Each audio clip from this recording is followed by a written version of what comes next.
एक दफा का जिक्र है, एक बिखरी जंगल में अपने रिवर से बिछड़ गई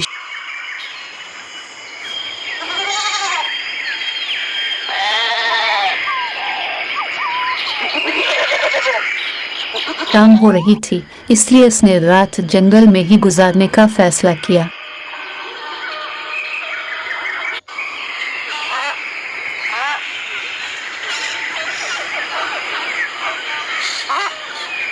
थोड़ी दूर जाकर उसे एक गार नजर आई जो एक पहाड़ी के पास थी।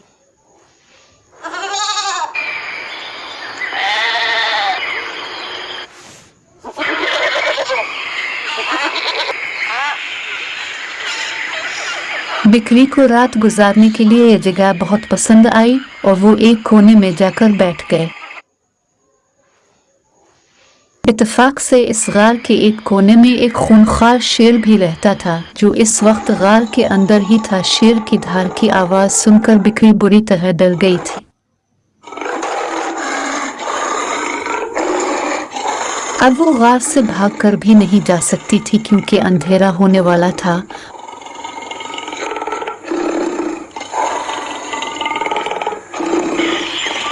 और दूसरे जंगली जानवरों का भी इसको डर था जिनकी आवाजें इसे दूर से सुनाई दे रही थी। अचानक बिक्री के दिमाग में एक तरकीब आई।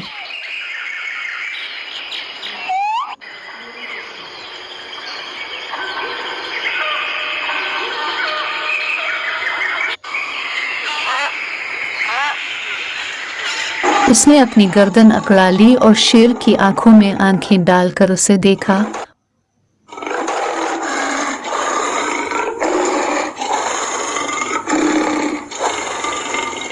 और शेर को घूरने लगी। शेर ने यह सब देखा तो उसे अपनी आंखों पर यकीन न आया क्योंकि आज तक जंगल के किसी जानवर को गार के करीब आने की हिम्मत न हुई थी।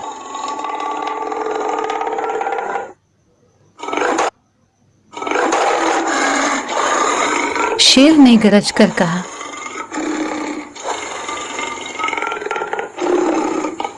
तुम कौन हो और मेरी गुफा में क्यों आए?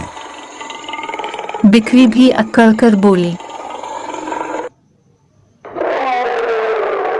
मैं बकरियों की मलिका हूँ और मैंने कसम खाई है 100 चीते, 50 हाथी और 25 जिंदा शेर चबाएगी।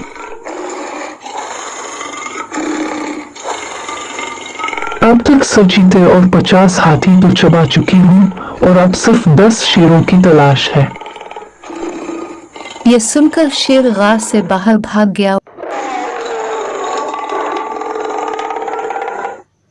उसे भागते भागते जंगल में एक गीदड़ मिला।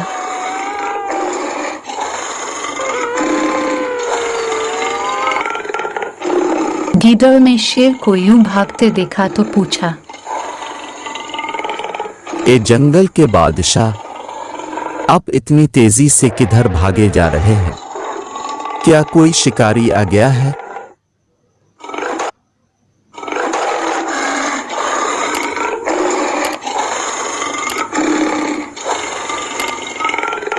शेर ने सारी बात गीदड़ को बताई। गीदड़ शेर की सारी बात सुनकर बहुत हंसा और बोला,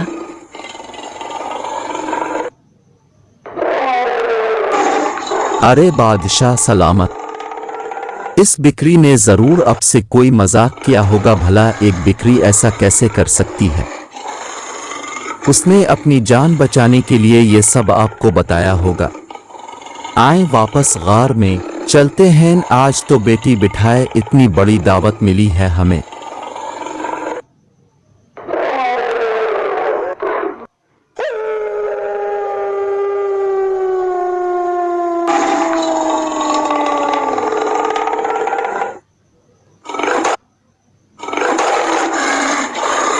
इस तरह शेर और गीदड़ वापस गार में आ गए। जब बिक्री ने दोनों को वापस आते देखा तो पहले वो बहुत घबराई, लेकिन फिर हिम्मत करके बोली,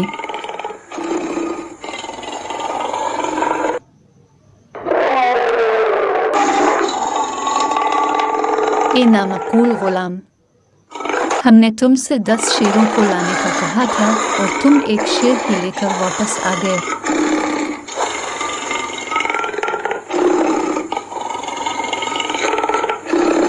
ने जब यह सुना तो एक ही वार में गीदड़ के 2 टुकड़े कर डाले,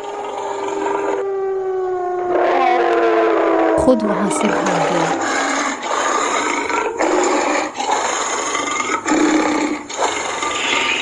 तरह बिक्री ने अक्लमंदी और बहादुरी से अपनी जान बचाई।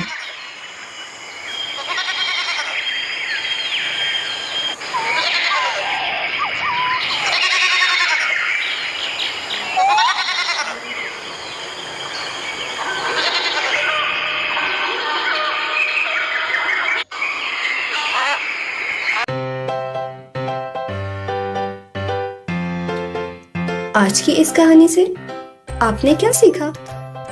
मैंने तो बहुत कुछ सीखा। और हाँ दोस्तों, हमारे चैनल को जरूर लाइक और सब्सक्राइब करें ताकि ऐसी अच्छी वीडियोस आपको देखने को मिल सके। अब चलता हूँ दोस्तों, फिर मिलेंगे किसी नई कहानी के साथ। उस वक्त तक के लिए खुदा हाफिज दोस्तों।